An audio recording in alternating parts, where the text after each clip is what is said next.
DJ Event Planner will change the way you manage and run your business. Streamline all of your procedures and software into one easy-to-manage system. DJ Event Planner, the ultimate online planning tool.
And now, ladies and gentlemen, it's time for Maybe Possibly Could Be Wedding Chat with Jeremy Brech and Dave Ternier.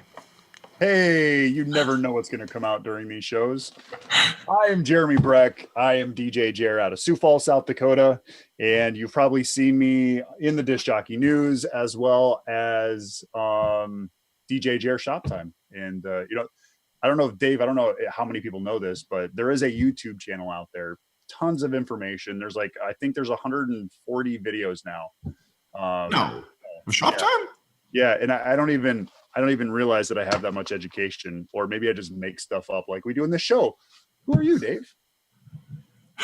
I'm king at making stuff up too. And if you really want to waste your time, just go ahead and read the 80 plus blog posts I've written, because true waste of time. Yeah, no kidding. Holy smokes. I'm Dave Ternier. I think we've got lots of regular viewers now, but yeah, for those who are just joining us, I'm Dave Ternier, author of DJThought.com. Live up here in Manitoba, Canada, a few hours north of Jeremy, who's in South Dakota. South Dakota. I am the south part of the Dakotas. A state that I have yet to get to. What is your? Oh, you will. What is your temperature up there right now? This morning it was like 15 degrees below freezing. Oh, okay. So, yeah. Cold. Yeah. Yesterday morning it was only like -4 out and 4 degrees below freezing. Yeah.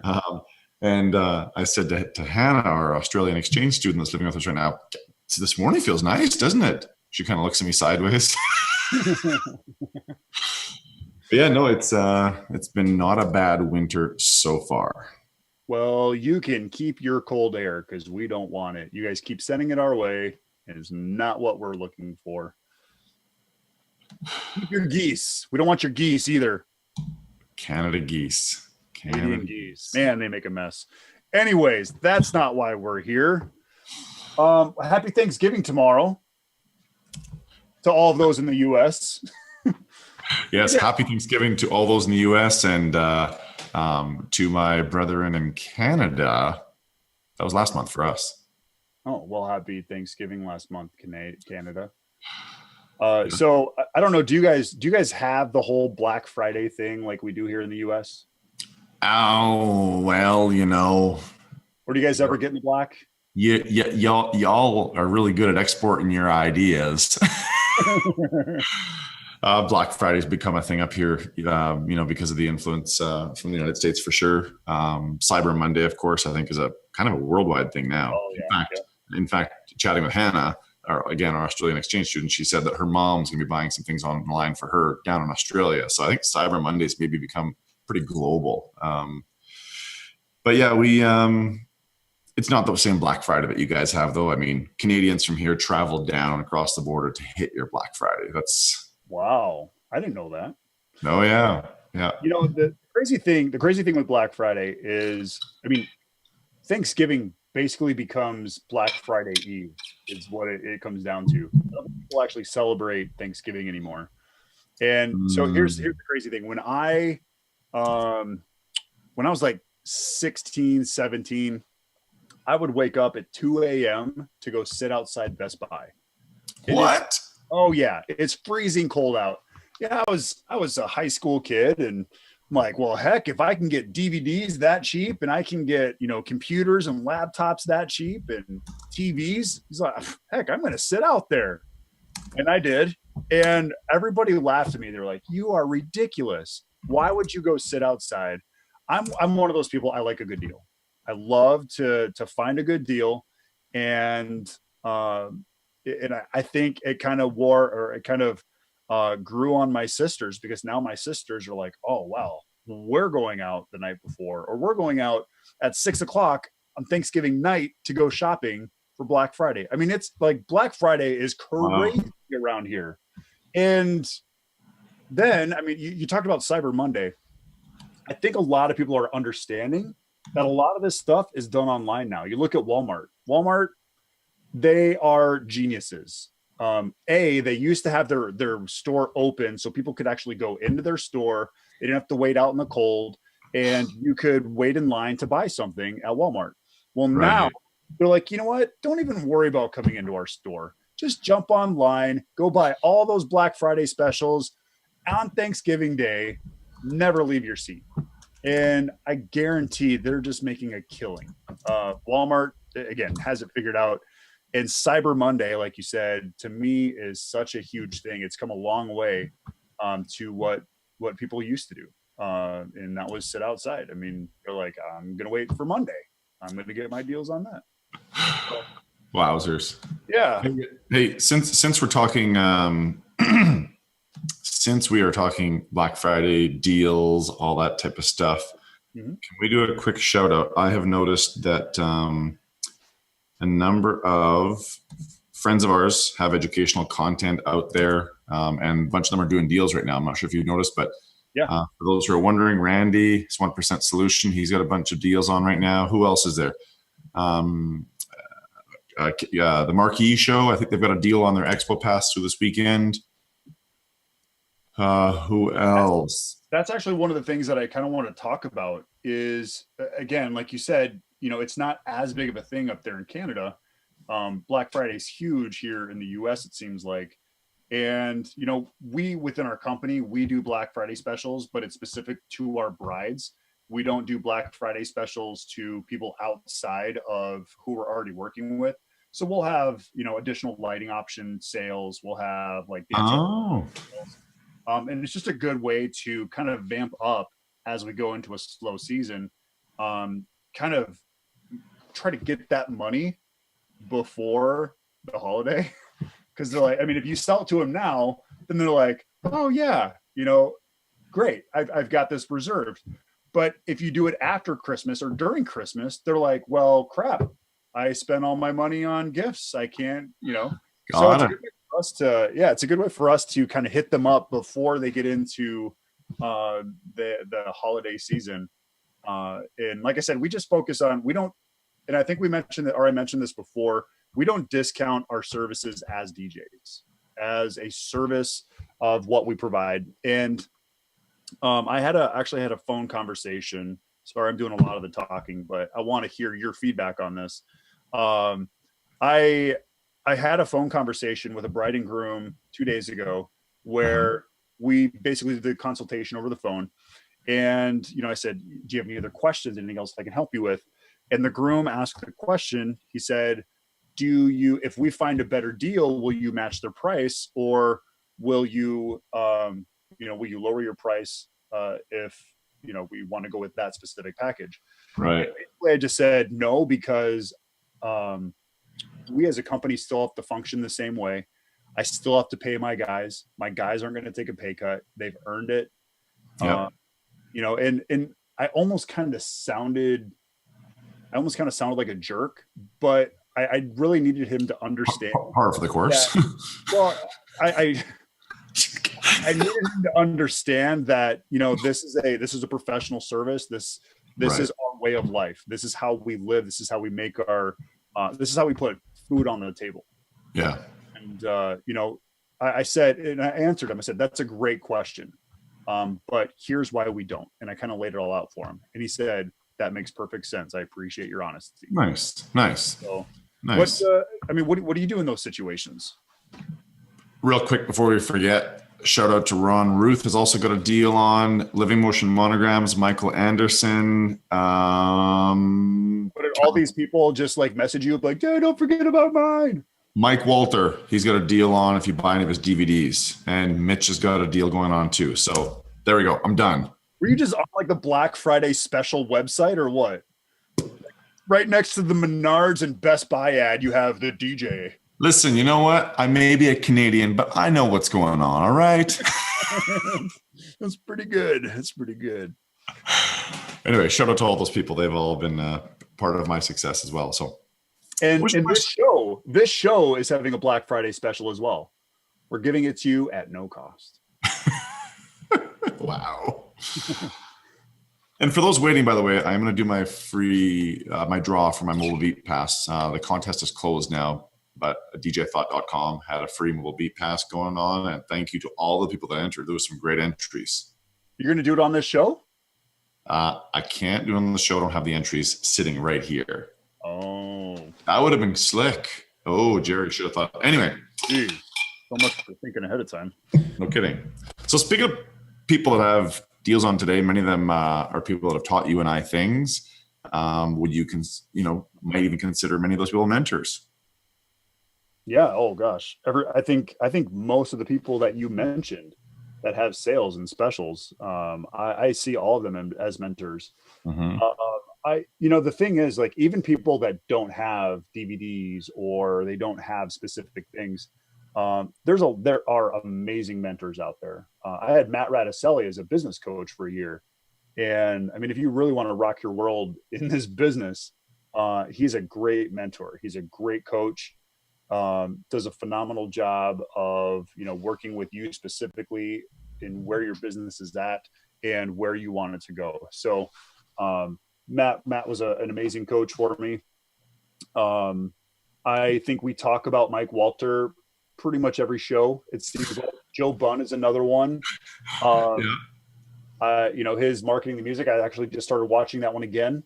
I didn't, it seems like every time you watch something, you learn something new. And I think that happens with every training that we do. We look at Mark Farrell. When we take an MC class, it's like, gosh, we're doing the same thing, but we're learning progressively different. We're always like grasping this and taking that. Whoops. And I think we're always building and we're always learning. And I think that's a huge thing in this industry.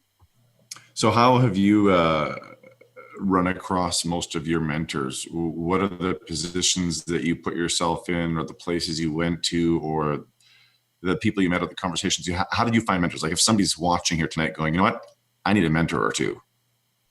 Can one just go out and hire them, find them, buy them? Obviously I've got some experience as well on that. So what's your answer to that? That's a great question. I think it's all about network. And the reason I say that is because that's how I met all of my mentors. It all started back in Mobile Beat, I want to say 2011. I was at the Wed Guild. It was the Wed Open Guild House. What's that? Wed Guild Open House. Yeah, the Wed Guild Open House. Absolutely. I was there too. Yeah. And I was actually in the back of the room, and I went over to the table where they were selling things. And Mitch Taylor could tell you this story, or he's probably told. I think he talked about it at Midwest DJs Live last year. Okay. He was over back by the sales table, and I walk over and I pick up his DVD and I'm looking at this thing, or it's a CD. I'm sorry, it's a CD. I'm looking at this and I'm like, sales from A to Z. I'm like, oh, that's interesting.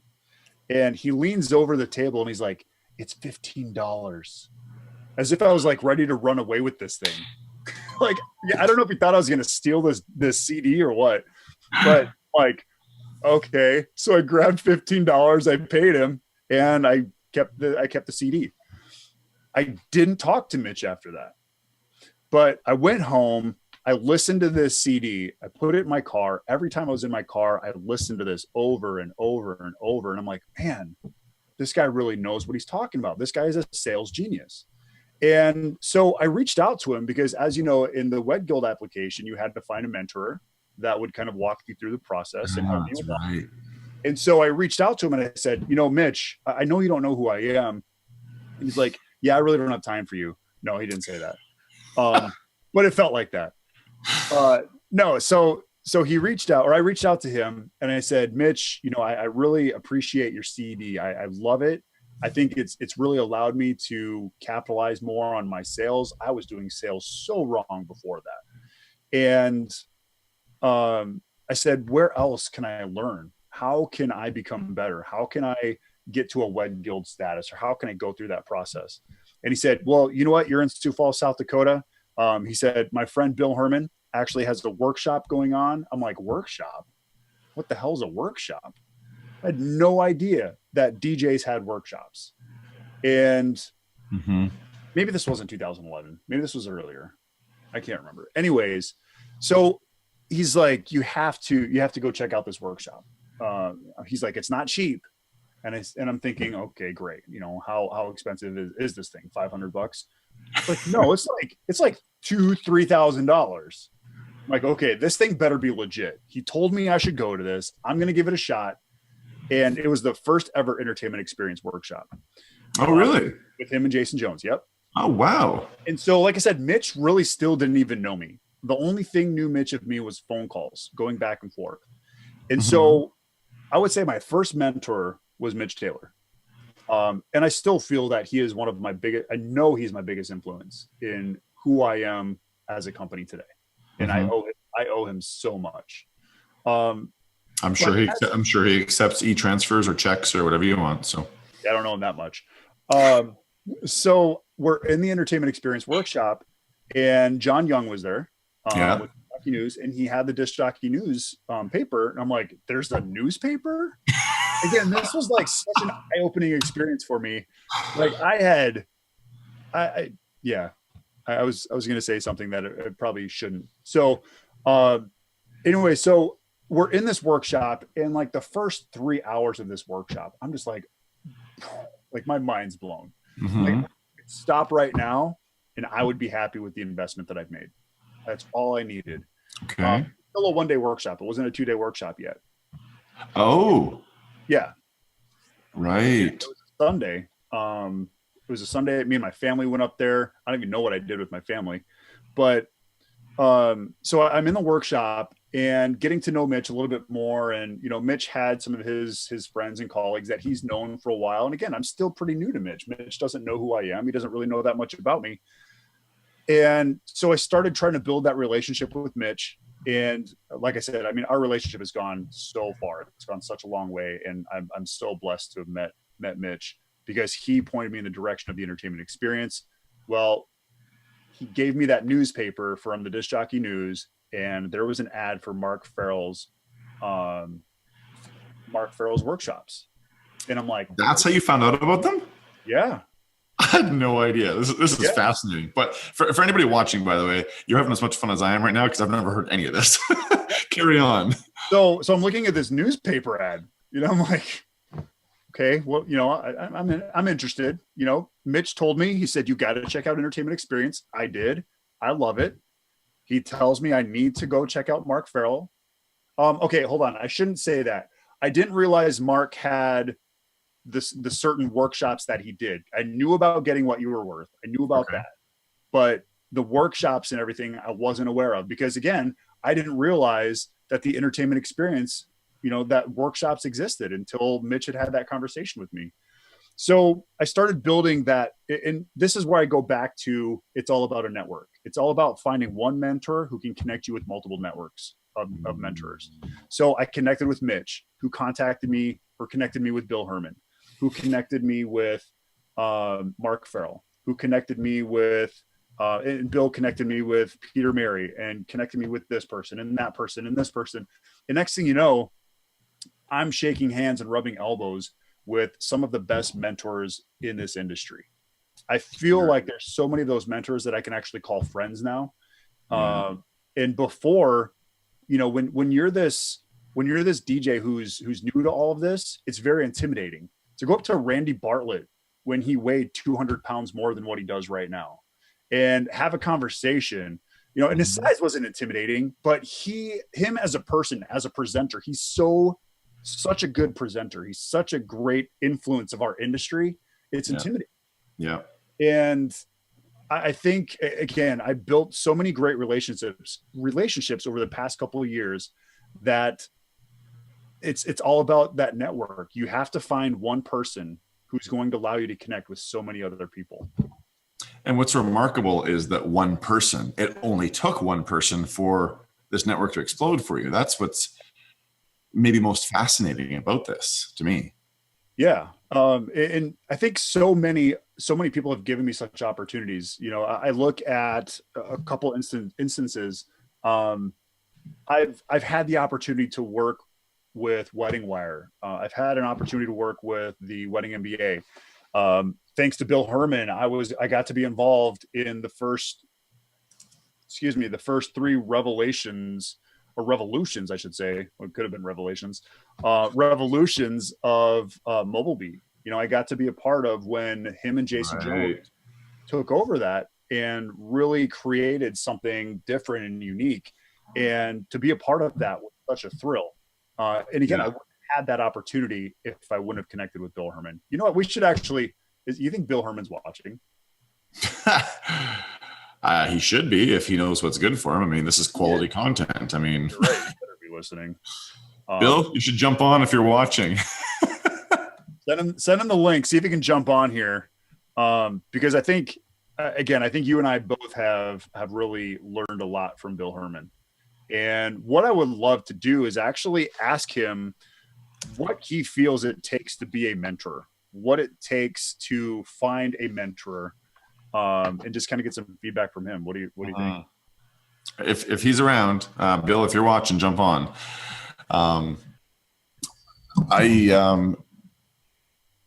You mentioned network a number of times, and I think that's absolutely key. Absolutely key. You know, I just my most recent blog post on Sunday was Find Your Brian. Shout out to Brian Pudwerney, whose name is in that blog post title. And I won't speak about that blog post specifically, but you know, to find that person, the end result is the same thing as this. To find mentors, you know, I put myself out there to as many, you know, networking nights, to as many conferences, to as many workshops as possible. And that's essentially how you found one mentor, which then led to all these other mentors. Yeah. You know, I don't know, Jared, do you think, I'm going to shoot myself in the foot here because both you and I publish online content, and, you know, this is online content as well, but can you find mentors without attending and meeting them in person and really getting to know who they are?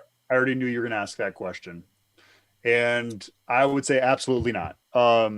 Okay, hold on. Let me rephrase that. I think you can find them, but I don't think you can make a connection with them. It's like when you can meet with the bride and groom as opposed to being on a conversation over the phone with the bride and groom, you can connect and create a relationship so much more than can actually be in person with that individual. And like I said, Mitch, all I was to Mitch Taylor for months upon months was a person on the other side of the phone. But I actually got to meet with him. We got to know each other. I mean, we built such a strong relationship. And that it takes to actually find a mentor. You can have someone to learn from. You can find them online.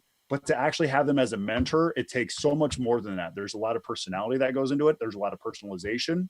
And I think it takes a lot of time to get to know each other. And I don't think that's something that can be done just over the web, Facebook, you know, those type of things. I don't think that's possible. Right. It's like, let me talk about one more thing. When you look at Randy Bartlett's 1% solution, he does, even Mike Walter. I just noticed that Mike Walter was down at LaForce in Dallas, and you can watch their DVDs and you can learn, but to actually experience them live and have them come to your location, or to watch Randy's DVD, but then take his microphones or his mic techniques workshop, is a whole different thing. Right. Very true. Very true. Look who we have. Bill. This better be good, I'm telling you. Yeah. Don, you are a all miracle worker. disheveled. Looks like I just rolled out of bed. Well, it's about time you watch our show. I watch your show. Really? What was the last one about? I got about 10 minutes in. It puts me right to sleep. It's awesome. It's outstanding. It's when I want to get it's better than an Ambien. So a lot of you that have watched our show, you've probably heard us talk about Bill Hermann in the past. And Apologies. We're talking about mentors, and you happen to come up. Sorry, I'm doing a product placement. But Bill Hermann is the co-founder of the Entertainment Experience, and I believe you're the sole engine behind the Entertainment Experience now. Is that correct? Yes. Okay. So you just got done with the Entertainment Experience last week. Yes, we had our boy, I wonder if I can count how many years I've been doing this now. At least 7. 148 people who have graduated the class. And it was just finished up a week from today, actually. Yeah. Got it. And you have and just to talk about the results of what you do in your workshop, or just any workshop in general, you have a money back guarantee that if you do not like what you see, or maybe you don't, maybe everyone's going to be asking for their money back now. Where do I sign up? Yeah. How do I get my money back? You have a money back guarantee that if you don't feel that this workshop was worth it, then I will reimburse you whatever you feel is fair and make it right for you. Is that correct? Absolutely. How many people have ever asked you for all their money back? None. Exactly. And that's what I want to point out is workshops. To me, we're talking about mentors, and a lot of our great mentors in this industry have workshops. And we were talking about, can you really connect with a mentor if you're just watching them online, or if you're just watching their YouTube videos or their YouTube channels? And my answer was no. I think it's that personal connection that allows them to be a mentor, because everybody is different and you can't use the same content for every single person. Correct. Well, a workshop is a different thing. That's all. It's, a workshop comes at a person from where that person is, and works with them around what they're hoping to create, or what they're hoping to do with their business or their life. Can you connect with people online? I think so. I mean, you can connect with an author of a book, or with an actor in a movie. That's how entertainment works. That's how people that are charismatic can do that. And can you connect on a personal level? I suppose it also depends on what you describe as a personal level. Yeah. And how you connect, and if you connect. Honestly, the biggest reason that I have a money back guarantee on my workshop is really to keep me where I need to be. Yeah. I expect that anyone who comes and is a part of this, they really want something. I mean, they really care to get something. And I can just show up and say, well, this is what I have. And, if it works for you, that's all good. But if I put a guarantee like that on it, then I need to come at it from what they're hoping to get, and for what they're expecting to get. And like my business, I mean, I do the same thing with my business. Anything that I sell, any service that I give, I expect that they're buying not the fact that I'm showing up, or not the fact that I'm going to say a thing a certain way, but that I'm going to have an impact on them. I have an impact at a wedding. They want a specific impact, so I have to spend some time getting to know them and knowing what they want from an impact. Every one of the students that have taken my class, I have a personal conversation with well before they buy it, for that reason right there. And then once I say, if it ain't what you need, then don't pay me. Well, that's what I would want. Right. I came to get something. Now, I know not everybody does that, and that's okay. And it's not. I'm not pointing fingers at any workshops that I know about or classes that I know about. I mean, there's lots of classes. I've taken classes online that I got things out of. I took a copywriting class online from Steve Martin. Okay. Did I have a money back guarantee from that? No. Did it cost me only $100? Yeah. Exactly.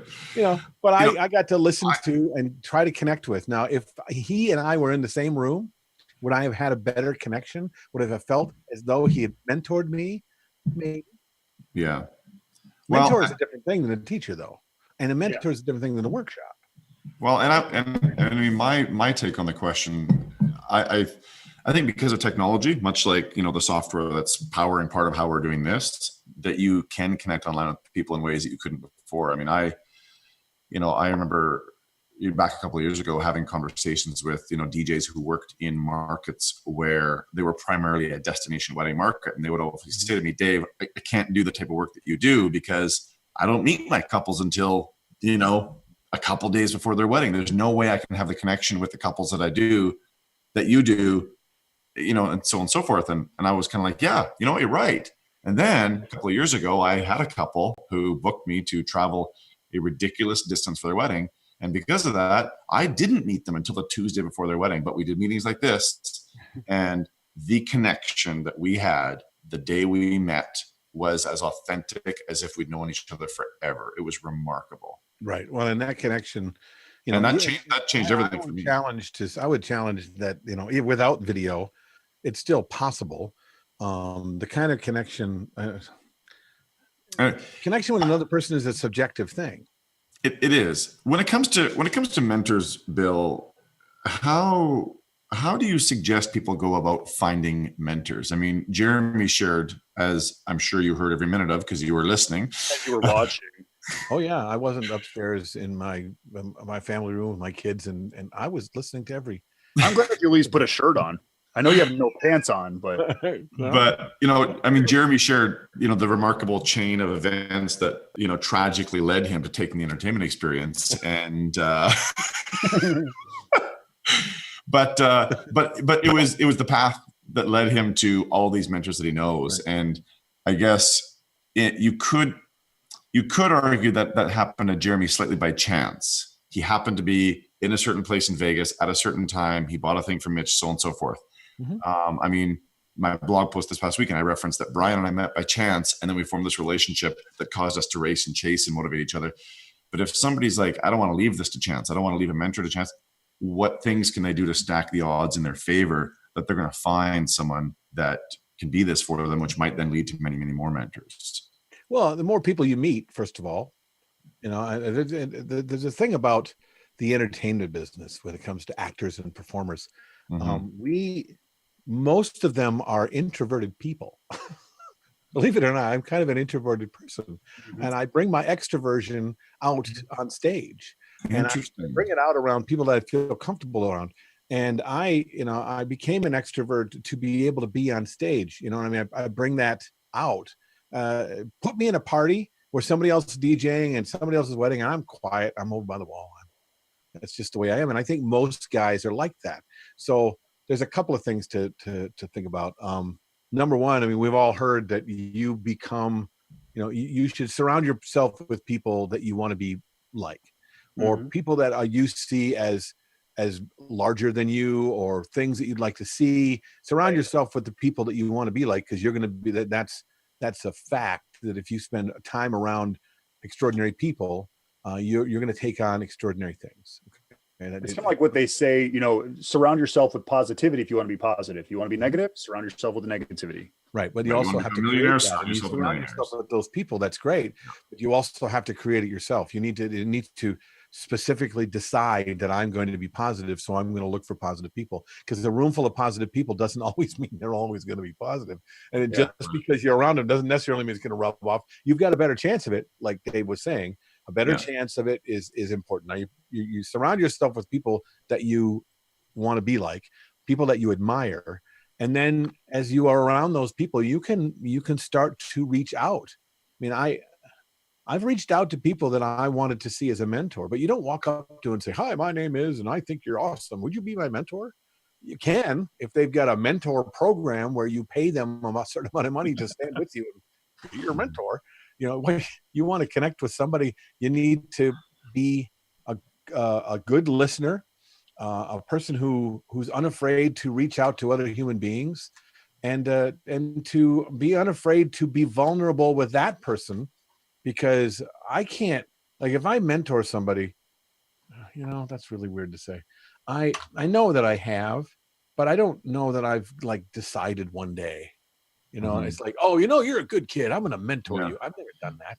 And I know there's lots of people out there that call me a mentor or call me their mentor, but that's never been the case for me. It's always been, we connected on some level, and they reached out to me, and I was friends and cared about them, and they cared about me. And there was ways that I'd be able to help them in their career. I've never really, it's really odd to think of myself as a mentor, because I couldn't list the people. I couldn't give you a list of the people that I've mentored. Well, and I think that's the powerful part of this whole conversation, Bill, is you have affected so many people, and I don't think you really understand how many people you have touched, how many people you have made. Wait a minute. I you know, just for the record, I don't touch people inappropriately or without being asked. It should just be something to be out on the record before Jeremy gets all. Let's stay focused here, Bill. Stay focused. But here's my main question that I have for you. Let's first talk about inside the industry. Who would you say has been your biggest influence, or who has been your mentor? And a word from Mountain Dew. Industry. There have been several. You want to? First was Dusty Weatherford, the first DJ that I ever met at a radio station in WBNZ in Frankfort, Michigan, who is, you know, God rest his soul, he's no longer with us.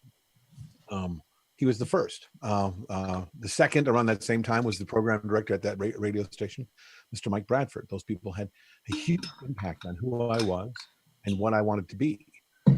And then, you know, it was acting teachers.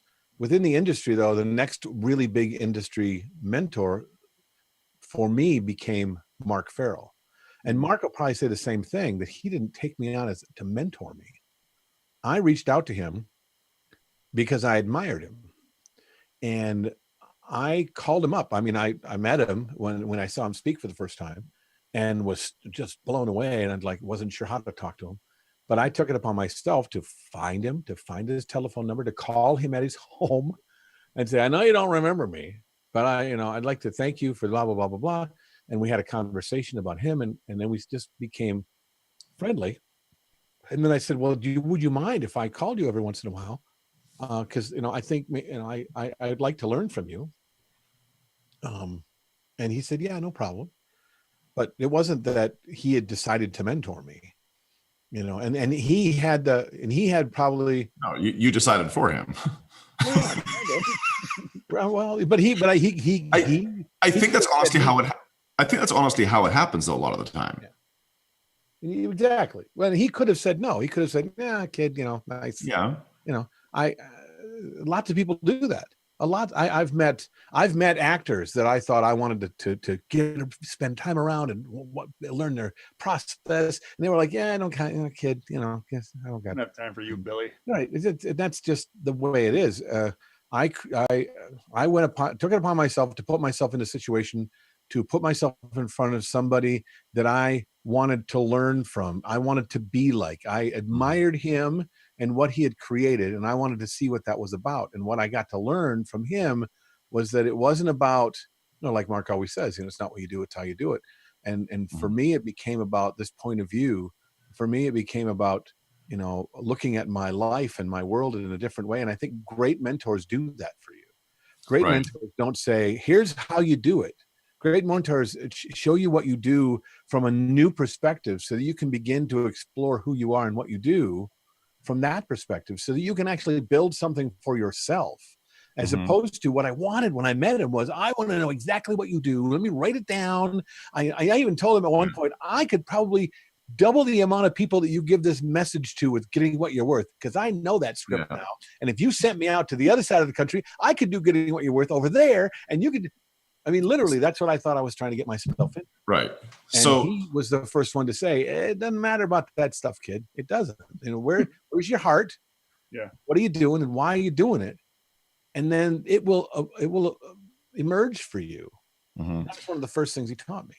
So surround yourself with people. Hmm? Get out, meet people. Yeah. Create as large a circle of people around you as you can, and then start to surround yourself closer with the people that you want to not be like. That's not the right word. What do you admire? Influence you. Yeah, I mean, the whole idea of, like you mentioned earlier, you want to become a millionaire, surround yourself with millionaires. You are an average of the 5 people you most closely associate yourself with. All those types of things. That was great. Thank you, Mr. Ferriss. Yes. Love Tim Ferriss. So, Tim Ferriss. Now, there's a mentor. He doesn't know it, but he's a mentor. Bill, so I'm curious, outside of the industry, maybe not who's been a mentor, who's kind of inspired you, but who would you like to mentor you? Who would you want to be? Who would you want to learn from? And the reason I'm asking that is because I know Oprah, and I'm going to introduce you. No, I think people kind of get stuck in this shell that, well, I can only learn from this group of people, or I can only learn from this round of individuals. So, I mean, who do you want to learn from?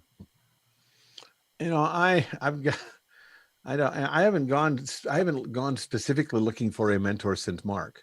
Now what I do is I like to connect with people, period, and I'm one-on-one.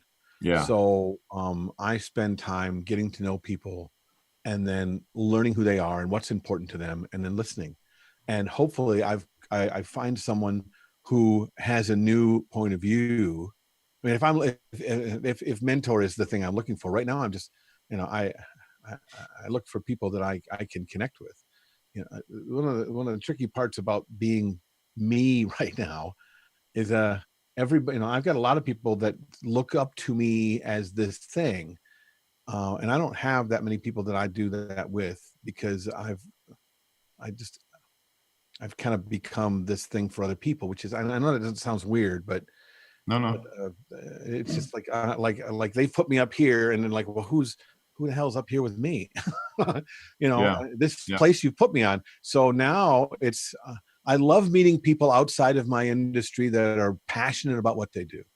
Okay. Mm-hmm.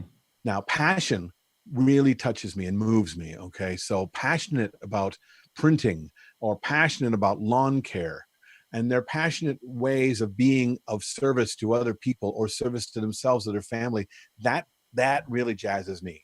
And I get that from people on a regular basis. Now, if I could choose, if I could say tomorrow, I'm going to point to a person and say, you will be my mentor and I will connect with you because I've decided so.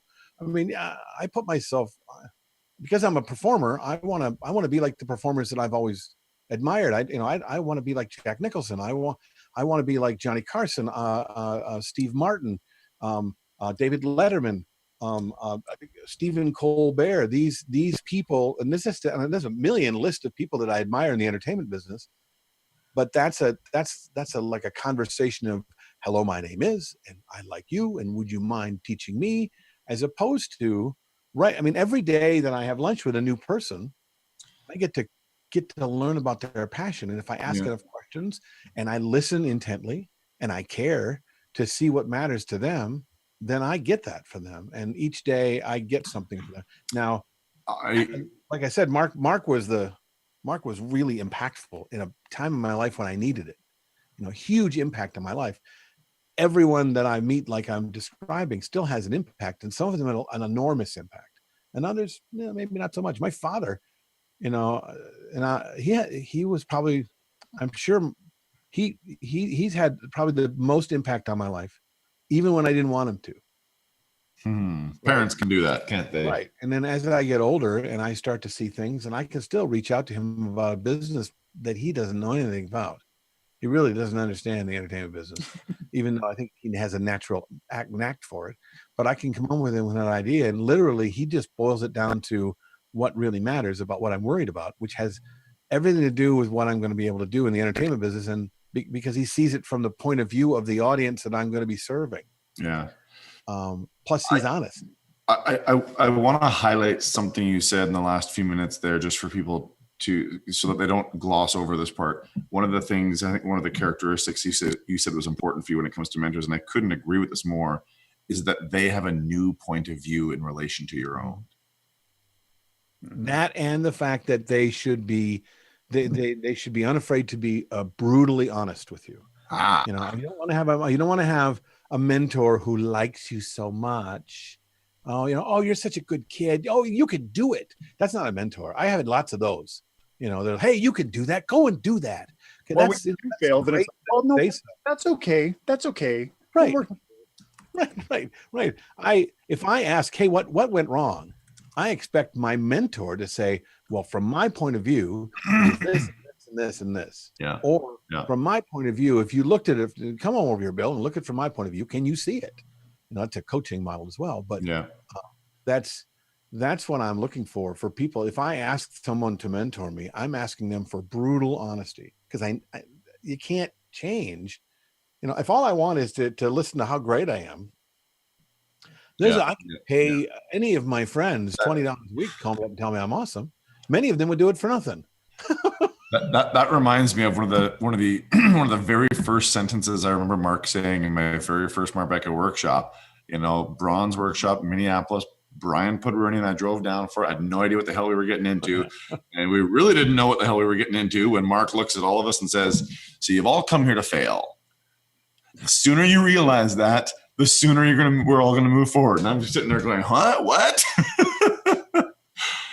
Right. Well, that's the difference there. Once again, workshop, you know, if you really want to learn anything, you need to fail every day, all the time. Right. But you followed that up with, though, you know, you haven't come here, spent all this money to have me tell you, oh, you're so wonderful. Here, let me pat you on the back. And that's what I'm getting at. Right. Right.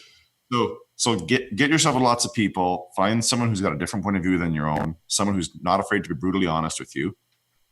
So 2 standout characteristics for me. Jeremy, anything else in what Bill has said before we do wrap up? You know, actually, the one thing I want to point out is you talked about it. It can't be a pat on the back. Oh, you did so great. The thing that really kind of torques me off is when people spend money, they go to a workshop, they go to learn, but yet they're not willing to really listen. And I've seen this in Mark's workshops. Sorry, what? Yeah, hang in there. I've seen this. I was writing something in other workshops that I've been in, where it's like, well, but I do it this way. Okay, that's great. You can do it that way, but if you wanted to learn, I'm giving you the feedback that you need.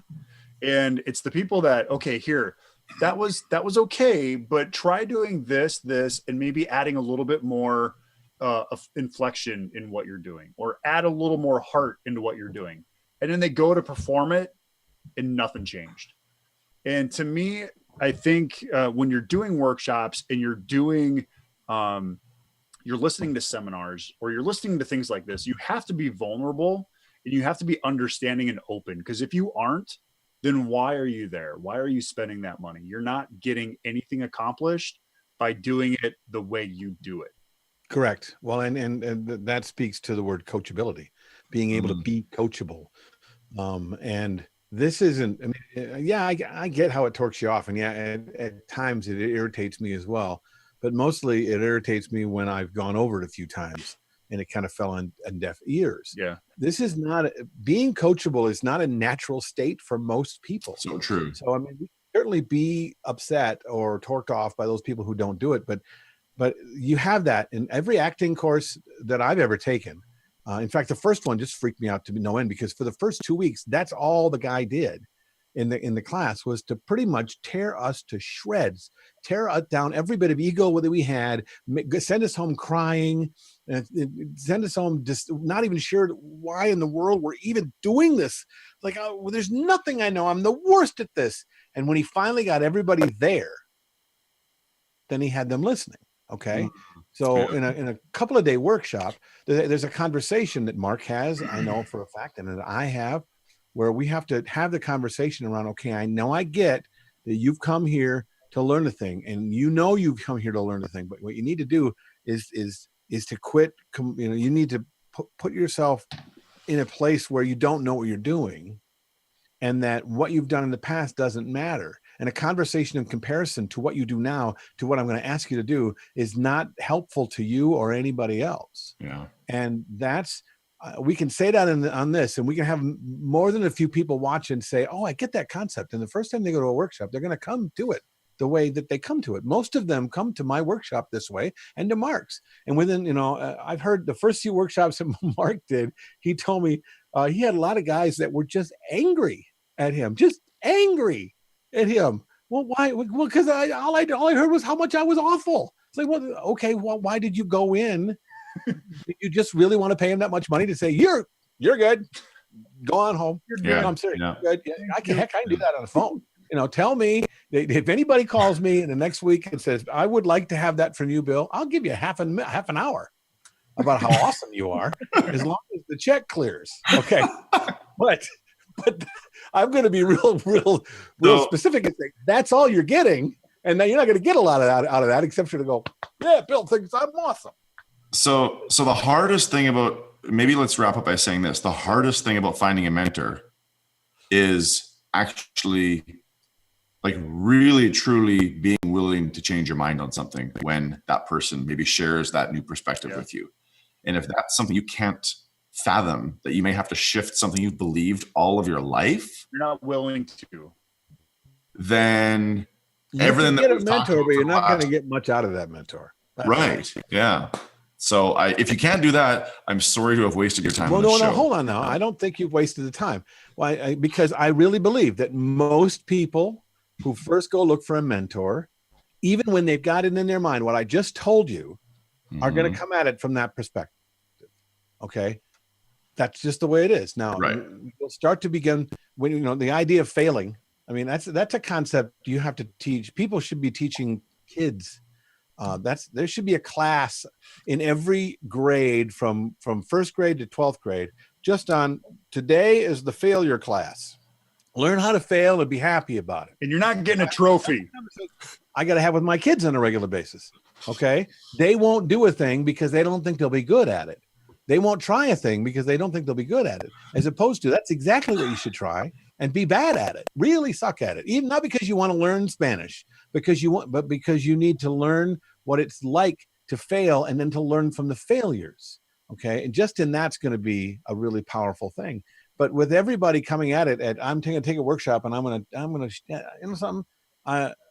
taking this workshop because I'm pretty sure that Bill and I do the same thing. But when we're all done, I'm going to spend a lot of time going, hey, you're right. I was right. He and I are very much alike. Yeah. That was a lot of money. I do what Bill does. Yeah. Same as Bill. Right, exactly.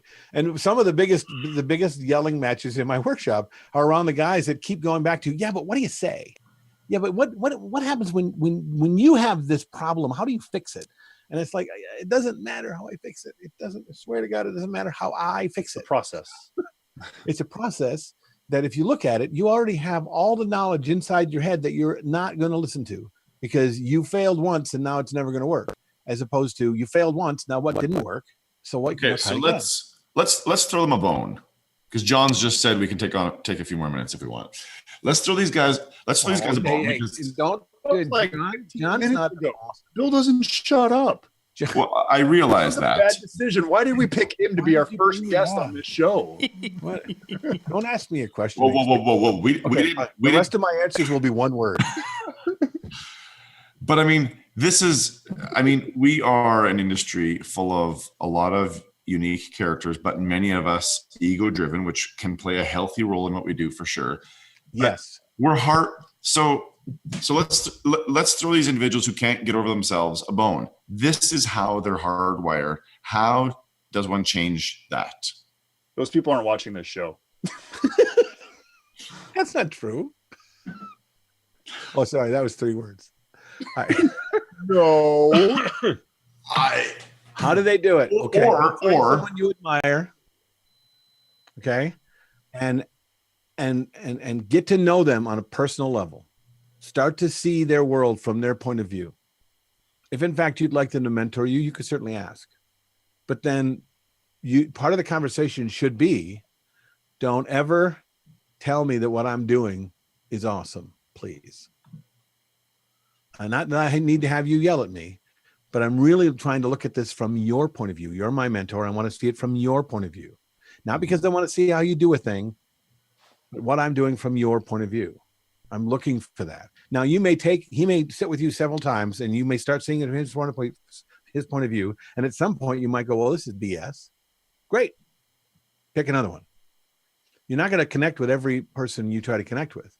Okay. That's very true. Get something out of everybody. You can learn something out of every human being that you're in front of.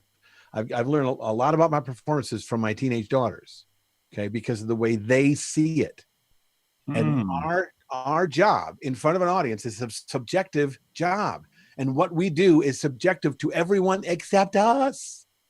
And when we spend our time pointing at, look at our thing and critiquing ourselves from our point of view, the entertainment's point of view, we're not getting anywhere. You need to start seeing what you're doing from your audience's point of view, from the people that you serve's point of view. And they don't know nothing about entertainment, except they do know they know what they like. It's like the old thing. I may not know much about art, but I know what I like. Well, if you want to sell art, you better know what your audience likes. Okay. If you want to show up being charming in front of every audience, then you better find out how every audience responds to you in every single way. Because not everybody responds to you the way you think they do. In fact, most of them don't. So what can you learn from people? If you listen, if you really listen, you'll learn a lot. You may not like what you hear, and you may not make a change, but. So since those people aren't watching the show anyway, there's a lot of people watching this show who are likely scared. Fear is probably what keeps them away from maybe having these conversations with these people, or going to somebody's workshop, or going to the conference. Fear from many different places. Fear of the conversation they have to have with somebody at home that, hey, I want to go do this. Fear of showing up and having to try to meet people at a conference. Fear of going to a workshop and looking like a fool, like an idiot. Case in point, first Marbella workshop and every single workshop since then. How do we help people get over that fear? Because it's a very real thing. How do we help them? Yeah. Encouragement. I mean, look, not anybody needs to learn from me. Not anybody. No one needs to learn from me. No one needs to go to a conference and learn anything. No one needs to take a workshop or a class or anything like that. And like you said, our ego drives us. Our ego is the reason why we got into it. You know, it's the ego, or the need for acceptance, even more, that pushes people and pulls people into the entertainment business with a lot of, like I said, a bunch of introverts that need acceptance. Literally, the number one reason I got into it is because girls wouldn't talk to me. I was a nerd, and I got beat up, and nobody liked me. So how do I do something that's cool? And I picked DJing, and it worked out somewhat, right? But it was that need for acceptance. So I forgot the question. That's okay. We're way over time, but Bill, we can always have you come back. We'll just try to do it at the beginning, so that way we don't. not after tonight, no. Okay. But Bill, what I want you to do is I want you to talk a little bit about, or actually maybe not talk about it, but just mention, what is your you have a YouTube video that goes out once a week? Oh yeah, my little show, Creative License. It always shows up on Thursday. After about noon or 2, I forget, but around noon or 2 on Thursday, Central Time, on Thursdays. And the next entertainment experience is going to be when? The next one will be in Birmingham, April. Birmingham in the UK, just outside of London. It's going to be right after the Pro Mobile Conference at the Forest of Arden Marriott Hotel and Country Club. I'm reading my script right now. April 15th and 16th, and then the workshop will be the 17th and 18th. I'm going to be speaking at that conference. I've got two speeches I'm going to be doing there. And then the next one in the United States is the same. It's always the same time every year. It's the week before Thanksgiving in November in Minneapolis. And right now is when people could reach out and talk to me about whether or not they want to be a part of it. Some people do it because they want to pay a little bit of the money at a time. some people just want to get, but I only got 16 anyway. So the only thing I haven't done yet, Jeremy, is try to. You and I talked about me talking to some folks down in Florida and maybe setting something up in Florida, which still is a possibility. It's just not kind of worked itself out yet. So right now I usually only do one, and it's in November, and it's in Minneapolis at the Electro Voice headquarters. Well, I can tell you I've taken it twice, and it is well worth the investment. I appreciate everything that you've done for me, for our company, for my team. And I do see you as a mentor, even though you don't realize it. It means a lot to what you've done for us. And I think Dave would agree with me. But Bill, what Jeremy said. Yeah, we can't thank you enough for being on tonight, because again, you were our test puppy to make sure that this would actually work, to bring somebody on, and who better than Bill Hermann? So, guys, Bill Hermann, test puppy. I want to leave people with one final thought. We just got a comment on the YouTube feed from Marcus, who wrote, "OMG, I'm such an introvert." Blow up our inboxes, mine, Jeremy's, Bill's. If you can relate to being an introvert, and maybe, Bill, you just made me think of this, maybe this is why DJ spends so much money on gear, because gear is safe and easy, and there's no fear associated with it whatsoever. And when I was in it, the bigger it was, the easier it was to hide behind it. Really? I'm not kidding. Nice. It's the introversion and the need for acceptance that drives most entertainers. It's the truth. Yeah, I think it takes a while sometimes before they start to even be able to say it out loud. Right. Well, and I guess that's what I'm doing right now. I'm inviting anybody watching, say that out loud to one of us, because most people are surprised by this, and I'm sure they're surprised to hear that you're an introvert too, Bill. But I am without question an introvert. The Dave Ternier that most people know is very much a learned thing. It's not default me. I mean, you ask my wife, I love just sitting quiet. I mean, a lot of DJs, right? They're noise on the way home. They're this, they're that. I'm like, no, give me silence. Yeah. Damn it, give me my space. Yeah. I want to talk. Let's have this as our conversation piece for next week. Let's have this as our John, write this down. Our title for next week is introvert. And that's it. And we're going to build off it. I think this is a really interesting discussion. Imagining the show, a picture of you on the right and a picture of you on the left, and both of you going, yeah, right, yeah. No, not really. No, you talk. No, you talk. No, you say something. Not me. I am Jeremy. You go ahead. Bill, you're way over your one word. Come on. I am Jeremy Brech, DJ Jar out of Sioux Falls. Everyone, thanks for watching. And Dave? I'm Dave. DJ. No, I'm not DJ Dave. I was going to say DJ Jer. What the hell? I'm not DJ Jer. I'm just a guy. It's really cold. My brain doesn't work much anymore. This happens after listening to Bill. And again, thank you, Bill, for being on the show. Everybody, we'll see you next week. Thanks for having me. Everyone. Good night.